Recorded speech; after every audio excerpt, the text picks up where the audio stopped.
Oke, kita lanjut lagi. Jadi begitu kita mendapatkan X1 dan X2 ini adalah reaksi yang terdapat di redundan pertama, dalam hal ini reaksi di B, dan ini adalah X2 reaksi di C.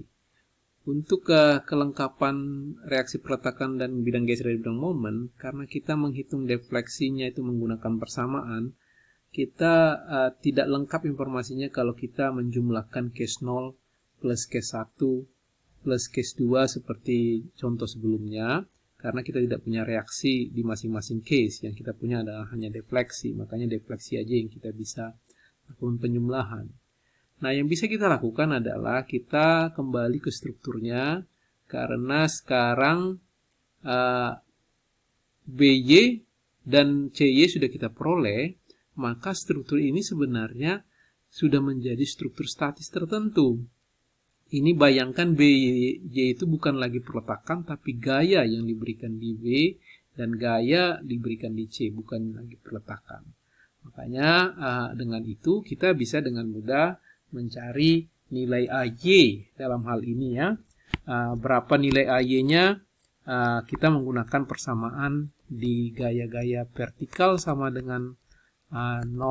Kita akan mendapatkan AY ada ke atas, BY juga ke atas, dan CY tiga-tiga ke atas dalam hal ini pribadinya. Dan kita akan ada gaya merata yang nilainya fictitious force-nya ini berarti 3 kali 24 ya. Kalau saya tambahkan di sini mungkin untuk kelengkapan, PF-nya di sini letaknya di tengah, 3 kali 24 sama dengan 72 dan letaknya di tengah. Jadi ini kita bisa lengkapin AY tambah 41,14 tambah 14,14 kurang 72 sama dengan 0. Kita peroleh AI-nya sebesar 16,72 dan arahnya juga ke atas. Ya, untuk sigma momen di A untuk mendapatkan reaksi perletakan momen di titik A sama dengan 0. Tentunya ada MA-nya. Di sini dia negatif MA. Ditambahkan yang 72 PF dulu terlebih dahulu kita lakukan kali 12. Terus BY-nya, AY-nya akan tidak aktif, berarti BY itu 41,14 kali 12 dan juga CY-nya kali 24 ya.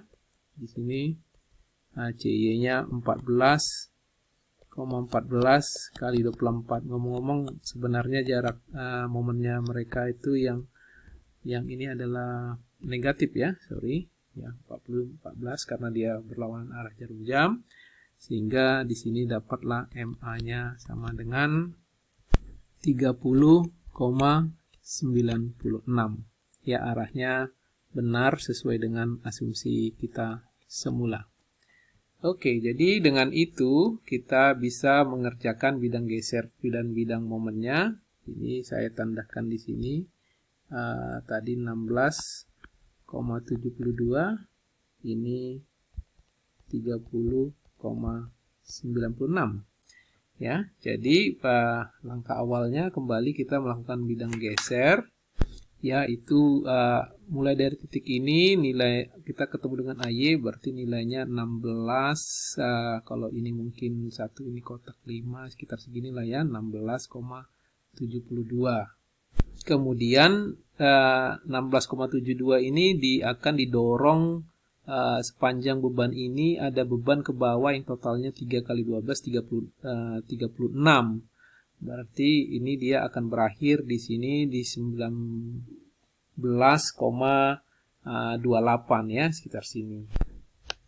Ya, kira-kira mungkin ini sekitar di sini ya, 19,28. Dan terlihat ini memang karena bebannya sudah merata, makanya bidang gesernya akan linear 19,28 ini. Selanjutnya akan ada gaya yang mendorong dia ke atas akibat reaksi perletakan BG ini. Dia akan didorong ke atas ke 41, bertambah 41,4, berarti hasilnya 19,28. Ini negatif ya, berarti negatif 19,28 ditambah 41,14. Oke, ini dia berakhir di 21-an sekian. Jadi mungkin sekitar segini. Dari 21,86 ini dia akan berkurang ini ya, sebesar 36, 3 kali 12, jadi kembali ke posisi negatif itu di sekitar 14,14, tepat hasilnya 14,14 di sini, dan kemudian akibat reaksi di C membuat kembali dia ke titik 0. Demikian hasil bidang geser kita. Ini kita lengkapin informasinya. Jadi untuk momen kembali kita memerlukan luasan areal ini, dan luasan segitiga ini kita perlu mengetahui berapa sih jaraknya ini ya, supaya kita bisa menghitung segitiganya. Juga berapa sih jaraknya ini supaya kita dapat menghitung segitiganya.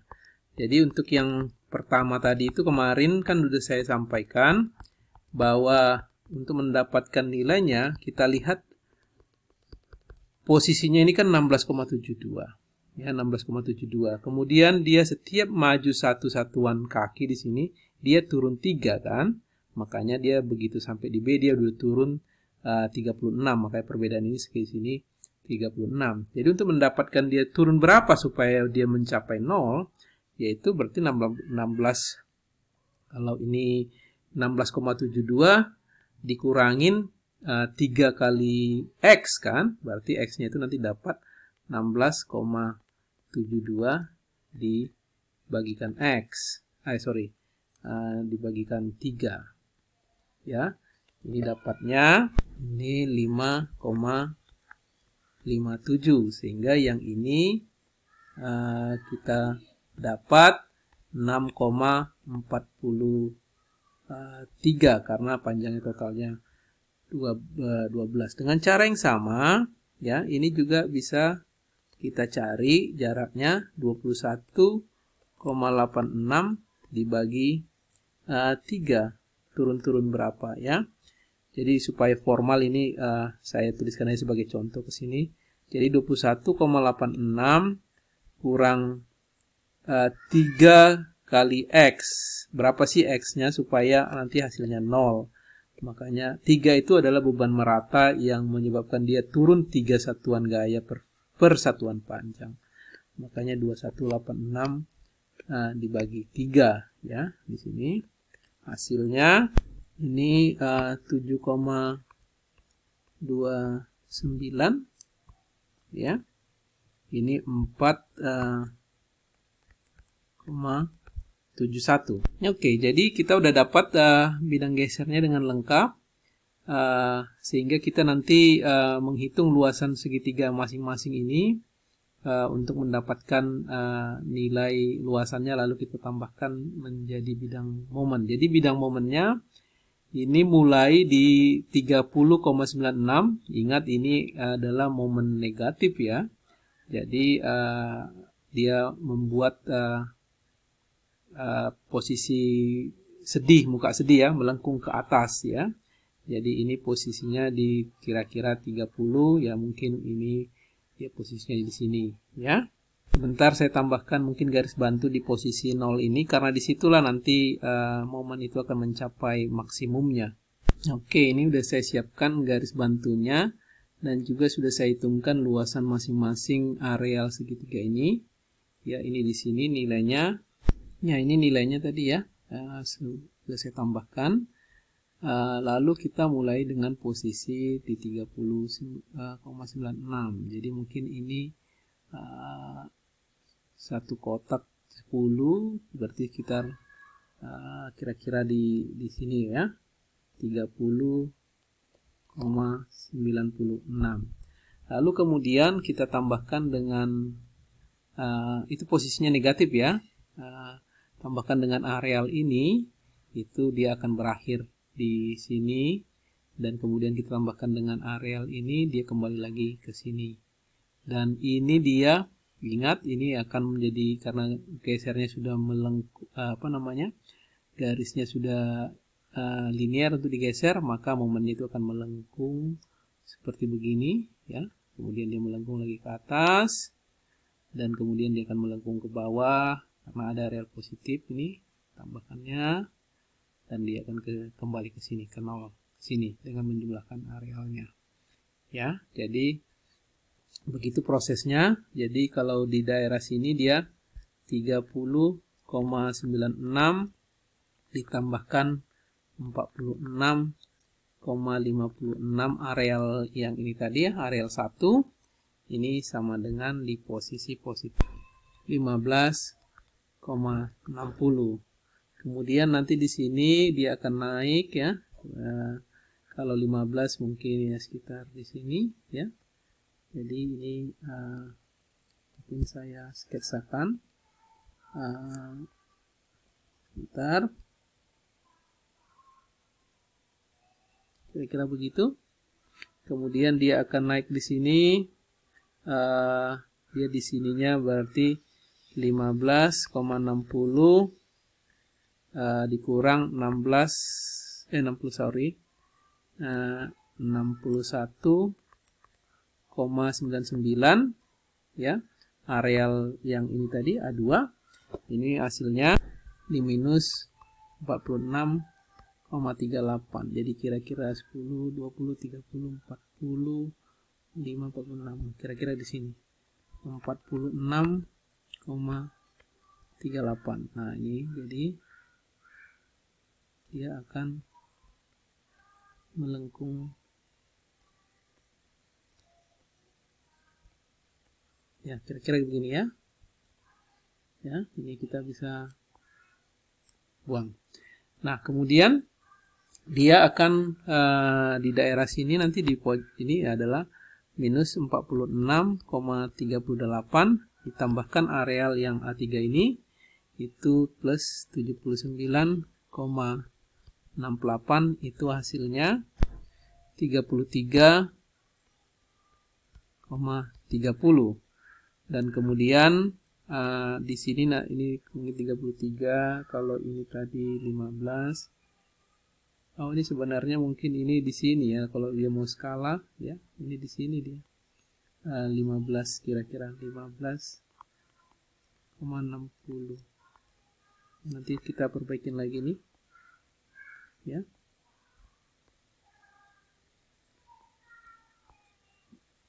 Dan 30 itu baru sekitar 33 ya, kita di sinilah 33,30. Kemudian dia akan menjadi 0 karena area 4 ini negatif, dia sama nilainya. Jadi di sini adalah nanti 33,30 dikurangin 33,30 sama dengan 0. Jadi menutup momennya ya. Jadi saya gambarkan supaya bisa kelihatan rapi bidang momennya. Ini akan demikian, kemudian akan ke puncak dan begini dan begini ya. Ini negatif, positif, negatif, positif. Inilah bidang momen kita untuk struktur statis tak tentu derajat kedua yang sudah kita kerjakan ini ya. Ini dia bidang momennya.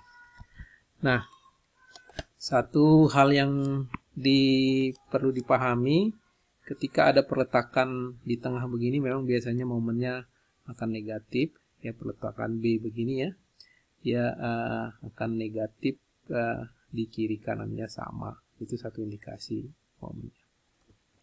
Oke, sebenarnya ini juga bisa dilengkapin ya, berapa daerahnya ini ke sini, berapa posisi dia mencapai 0 ya, ini masing-masing. Itu memang sedikit lebih. Jadi berapa sih areal, kalau ini kita misalkan X gitu ya, kita menghitung areal trapesium ini lalu dikurangkan sama dengan ini untuk mendapatkan nilai